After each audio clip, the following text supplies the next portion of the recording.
Imagine, if you can, not having a conscience, no limiting sense of concern for the well-being of strangers, friends, or even family members, and pretend that the concept of responsibility is unknown to you, except as a burden others seem to accept without question, like gullible fools. Now add to this strange fantasy the ability to conceal from other people that your psychological makeup is radically different from theirs. Since everyone simply assumes that conscience is universal among human beings, hiding the fact that you are conscience-free is nearly effortless. You are not held back from any of your desires, and you are never confronted by others for your cold-bloodedness. The ice water in your veins is so bizarre, so completely outside of their personal experience, that they seldom even guess at your condition. In other words, you are completely free of internal restraints, and your unhampered liberty to do just as you please, with no pangs of conscience, is conveniently invisible to the world. You can do anything at all, and still your strange advantage over the majority of people who are kept in line by their consciences will most likely remain undiscovered. How will you live your life? What will you do with your huge and secret advantage, and with the corresponding handicap of other people, conscience? The answer will depend largely on just what your desires happen to be, because people are not all the same. Even the profoundly unscrupulous are not all the same.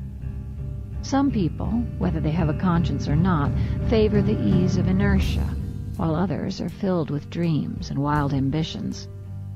Some human beings are brilliant and talented, some are dull-witted, and most, conscience or not, are somewhere in between.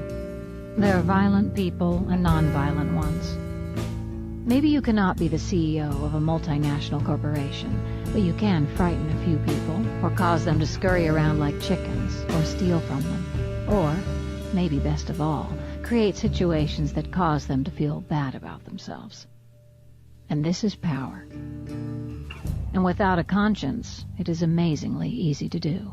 You quietly lie to the boss or to the boss's boss, cry some crocodile tears, or sabotage a coworker's project, or gaslight a patient or a child, bait people with promises, or provide a little misinformation that will never be traced back to you. If you decide to kill, the only difficulties will be the external ones. Nothing inside of you will ever protest. Provided you are not forcibly stopped, you can do anything at all. The panicked feeling of a guilty conscience never squeezes at your heart or wakes you up in the middle of the night. If you are a decent observer of people and what they react to, you may adopt a lifeless facial expression, say how ashamed of your life you are, and talk about how rotten you feel.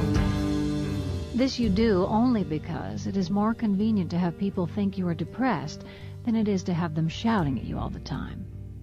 You notice that people who do have a conscience feel guilty when they harangue someone they believe to be depressed or troubled. To your further advantage, they often feel obliged to take care of such a person. If you can manage to get yourself into a sexual relationship with someone, this person, who does not suspect what you are really like, may feel particularly obligated.